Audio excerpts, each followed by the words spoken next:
Well, hello and welcome. I'm Keira Sorrells, the Executive Director of the NICU Parent Network, and I'm really happy to be here again to shine a spotlight on one of our amazing member organizations. Today we have Brittney Crystal, who is the founder of the Iris Fund. Brittney, thank you so much for being with us today. Thanks for having me, Keira.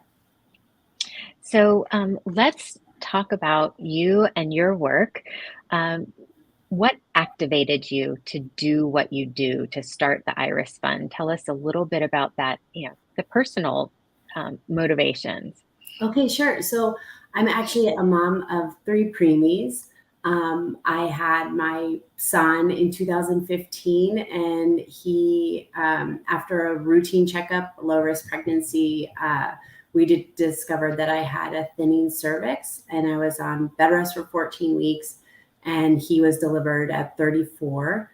And it was a short NICU stay for him, 9 days, which was good. And he had, a few gastrointestinal issues, but otherwise it was, as far as NICU visits go, it was a pretty good one.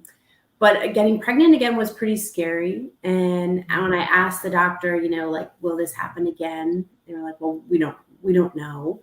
I think at that point in my life, when you're having your family, you just focus on the pregnancy that you're looking at, and you're not thinking, or I wasn't thinking beyond that. So they said, we don't know if you'll have another preterm birth. We'll do a prophylactic cerclage, and you may have a full-term pregnancy. Mm-hmm. So we did a prophylactic cerclage, and unfortunately, my water broke with my daughter Iris, and then I was transferred to a high-risk hospital, and our hospital that manages more high-risk labors. And I gave birth to her, and she died in the process of being born at about 28 weeks. And things. And so hard. I'm so sorry. Yeah, and I think what was sort of, what sort of started us on this path was, it was about 2 days later in the hospital, when we asked the doctor, why aren't there better interventions for high-risk pregnancies? So whether it's, the 2 kind of common interventions right now are progesterone, which now we're seeing is, right, to not be very effective, pulled, and cerclages. And we're like, well, and my 76-year-old aunt had a cerclage. So where is... Right. Why aren't we doing better? And what was so difficult to fathom in this moment, I mean, she and I had 2 heartbeats, 28 weeks. And we preemie moms know, 28 weeks is kind of like where you're thinking you might be in a slightly better place. So we were not expecting her to pass. And when we asked, why don't you have better interventions for high-risk labor? That was when the doctor said, well, we don't actually know what's happening in full-term labor. And that's really? Yeah. And that was sort of in that moment as a mother, you feel a deep sense of failure, right? The baby is passed. And so you didn't do your first job as a mom, and I felt that with my son too. You didn't bring home a full-term baby. And so when she told me, we don't know what's triggering full-term labor, I was like, what? I think as moms too, we put it all on ourselves, right? I was the only person I had ever known who had suffered a loss like this.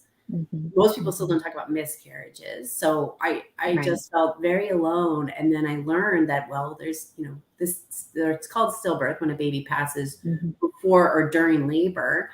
And there's, 23,000 times a year that happens. And, 1 in 9 or 1 in 10 babies are born premature, right? And so it was in that moment that we started the Iris Fund. And we primarily want to get to, the primary focus for the first 5 years was really around how do we fund basic science research in women? So we're just shocked to learn that how the female body works during labor is not fully understood. And when everything goes right, it's still important, but it's less important. When things start to happen early, that's very important to know.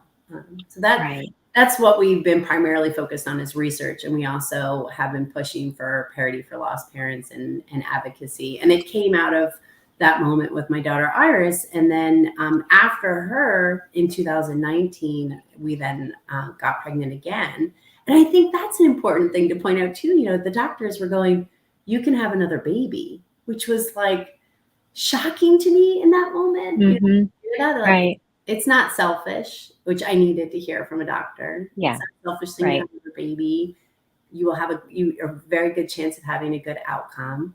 And so we Mm-hmm. had our rainbow baby, Opal, in 2019. And that's, and Mm-hmm. she was in the NICU. She came at 32 weeks and she was in Mm-hmm. the NICU for 21 days. And I was about an Mm-hmm. hour away from her. Um, Oh, that's so, hard. yeah, With another child at home. Mm-hmm. yeah. Yeah. But it's been, Iris's legacy has been such an important part of our family and our life. And she's, Mm-hmm. as much, she's one of our three children. So yeah, that's Right. her story. Absolutely. Yeah. Wow. I think it is shocking because you think that, okay, I mean, one of the things that you said that your 76-year-old aunt had a cerclage, I'm thinking like that was shocking to me because I thought, really?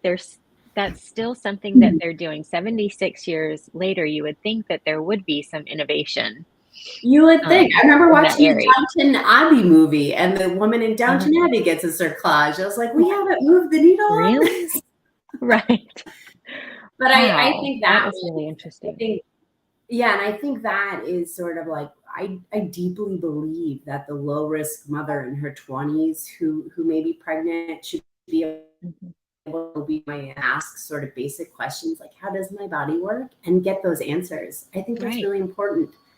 And why Yeah. why we spend so much time in this space is I just think for our daughter's legacy, it's so beautiful to me that those basic answers that could just help relieve stress for the average Mhm. low risk mom, I believe will be the same ones to help us prevent preterm birth going forward. So Right. yeah. No, I have to say I agree with you there for sure.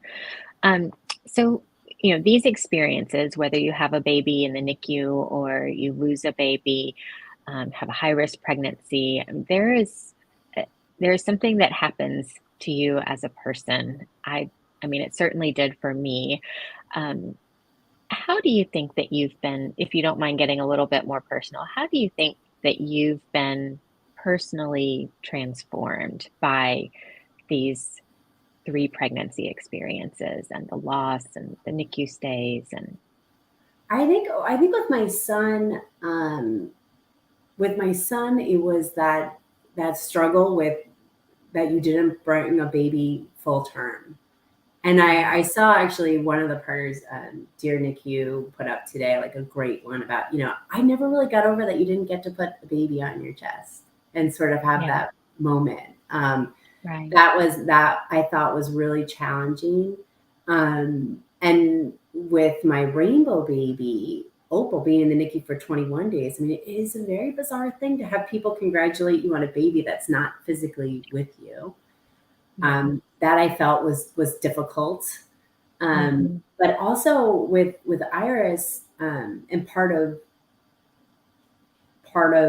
what she's given to us is I feel like there are also like great gifts in grief. I mean, I'm not the same mhm, person at mhm, all. mhm, I mean, right, I'm never going to be the same person, but there's a strength in that too. Like, I don't know if you mhm, found this, but when other mhm, people are now going through a hard time, I find it much easier to just step in and say, like, right, I don't know what you've been through, but I'm here to listen and to help.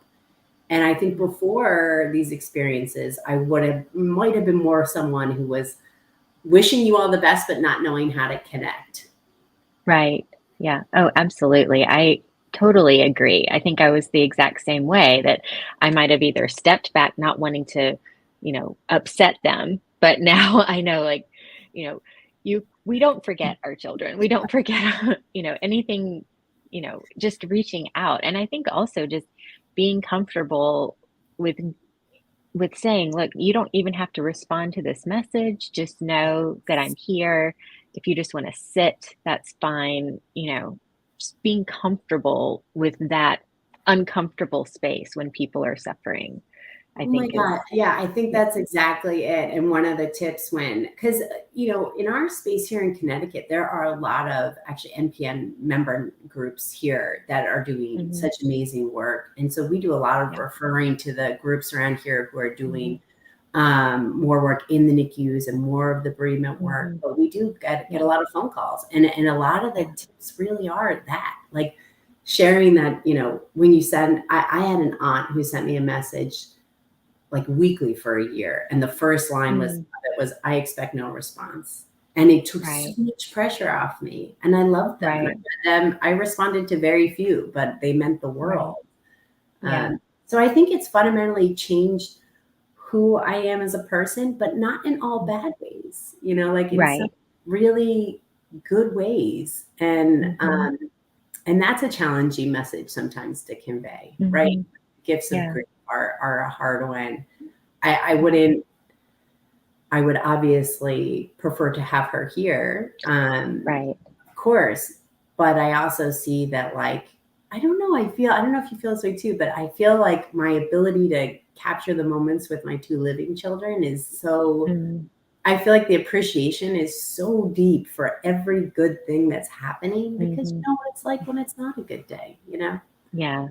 No, I absolutely echo those same sentiments. I think I'm particularly now more thoughtful and intentional with saying, okay, put the phone away, you know, the world isn't going to end if I just, you know, enjoy this time with my kids and, you know, take a minute to, you know, to soak it all in. I think that's, you know, certainly a message for everybody. But, and I do love what you said about the gifts of grief. I remember we had a remembrance event many years ago and had a grief counselor speak. And you know, the title of her talk was The Gift of Something That's Been Taken Away.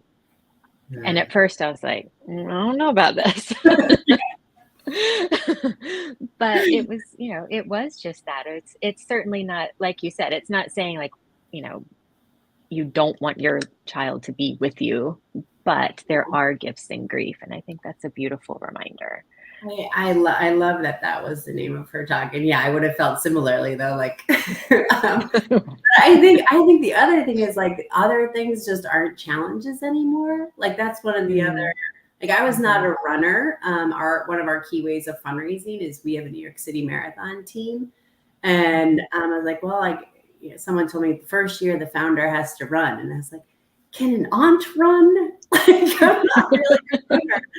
Like, no, you're one, you've got to do it. And it was so funny. A friend of mine who's also a lost mom was training for a half. And I was like, she wrote me, she's like, you know, with everything, once you've gone through hard stuff, like, it really is just putting one foot in front of the other and putting in the time and doing the work. And a lot of challenges that previously felt huge now do kind of feel like, okay, here we go. Like, and there's get through this. Gift in that too. So, absolutely. You know, and I would say, you know, finally for me, like, I just feel so hopeful about this moment in time. I feel like if Iris had passed away 100 years ago, I don't know how I would have managed it.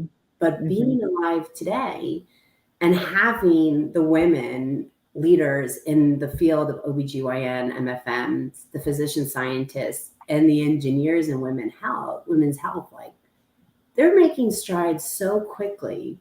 And I know in my lifetime we'll see great progress. And it's such an honor to get to, like, shine a light on those women and their work in my daughter's name. So that's fantastic. Thank you for sharing that, Brittney. So let's talk about that a little bit more specifically, what the Iris Fund does, because you don't provide the support. You mentioned you refer to you know, peer support organizations if somebody needs that kind of support. So what is it that the Iris Fund does? So we do, you know, one-on-one, you know, I think as all lost moms do, we peer mentor, but it's not one of our pillars of work. And namely because when Iris passed, I did a landscape analysis of the organizations in our area, and there were great ones already doing this, and we didn't want to duplicate efforts. But what we do is really, we put money into basic science research and innovation. So when I learned, Iris passed in July. We started the Iris Fund within a couple of days of her passing. And the first research meeting we had was about 2-3 months later, actually with the doctors at Columbia. And we were looking at the cervix, and we were looking at what we know about the cervix and the basic science around a cervix. So the proteins, what makes it all up, and the structure around it hadn't been updated since the 1940s. Wow. Yeah. The 1940s, really? Yeah. And, if you think about how labor works, right? You have this contracting uterus, but that cervix has to thin, it has to open, and then it has to close again. And that's pretty incredible. I don't believe there's another organ in the body that does that goes from the stiffness of sort of like the edge of your nose to like pretty much butter and then back. I mean, it's sort of lips, nose, back. And that's incredible. Yeah. So we put money into basic science research, and last year it was like a great year for us to see the work that we have been supporting publish a paper for the first time, elucidating or sharing the information on what are the proteins that make up the inside of a cervix. So anybody's had an ultrasound, you remember, right? So what are the proteins that make up the inside of the cervix and the outside of the cervix? And this year they'll publish what's the matrix around all those proteins, and that'll be the first time that they've updated this science around what the cervix is made of since the 1940s. And at the same time, they're looking at like low risk mothers, what's going on in low risk moms in terms of labor, what's going on with high risk moms, and what are some novel, importantly non-invasive techniques that they can start looking at to give a better outcomes for mothers. So those are sort of the three things that they do, and that's where our research dollars go. So to date, we've raised just about $700,000. So it's been yeah. That's fantastic. I hope you celebrate that. Thanks. I think we got to hit $1 million, and then we can celebrate. Yeah. No. See, we learned last year at the summit with our keynote speaker that you got to celebrate every little thing, because every little thing is a win. Yeah, that's good. That's good advice. Don't forget to celebrate along the way, because that's amazing. It really is. Thanks. So, and the innovation piece in that. So just briefly, the other thing is if you think about like a ball and socket joint, or if you think about a stent in the heart, these medical advances that really have, brought longevity to people and done great things. Right. None of them have been women's health focused. So we support the first women engineers who are focused on women's health and starting major centers around the country to do just that. Look at how a woman's body works. And design tools in this space for the first time ever. So that's wow. Yeah, that's really amazing. There are really amazing women out here doing great work, and our job is just to build on it, which is a good job, because I couldn't do their job. So right. Well, that is really incredible. And you have also done some advocacy work and some legislation. Can you talk about that a little bit? Yeah, actually. So anyone who's lost a baby over 20 weeks knows you have sort of the personal loss, which is gutting, but then you also have all of these ways that you are not you don't feel welcome in society that are very difficult. And one of the first things that happens is, most of us, I've birthed 3 children. I can say by far birthing Iris was the most physically painful and had the greatest amount of complications. That's not uncommon. And then you learn that because the baby has passed away, you won't receive a birth certificate. And when you don't receive a birth certificate, you cannot claim that child on your taxes.